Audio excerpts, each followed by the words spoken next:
He's a rapist with 34 felonies that the party of law and order is now considering voting for. He defrauded a children's cancer charity. On those three things alone, that's a disqualifier from any fucking job on the planet except the presidency of the United States. But I'll continue. He frequently quotes Hitler.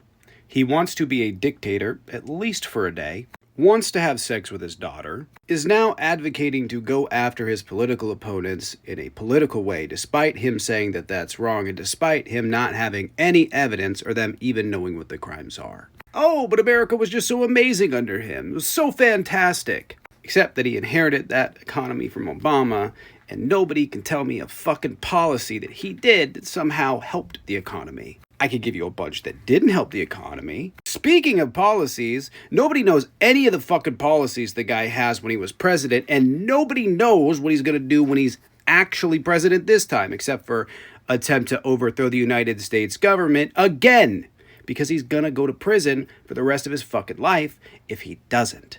Oh, but there was no wars. Yeah, except the Kurdish-Turkish war that he started, the drone strikes that happened in the Middle East that increased by 400%, the Eritrea-Ethiopia war that most people right now have no idea what I'm talking about, the war in Yemen that he actually amplified and killed 85,000 children in. If I told you 20 years ago that that person would be running for president, you would look at me like I was fucking nuts.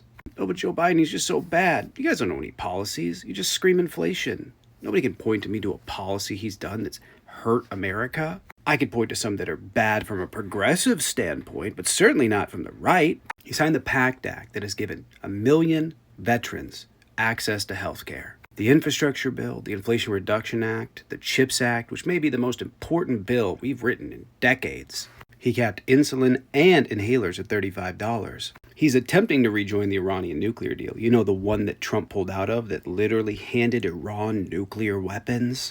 And because no one will end up believing me, I just screenshot it. The United States has the highest energy independence in over 70 years. We are producing more crude oil than any country in world history. And I should be arguing against this because I'm for green energy, but here I am arguing like, no, you guys have the facts wrong. Joe Biden, lowest unemployment in 54 years. Oh, but inflation. Inflation, yeah.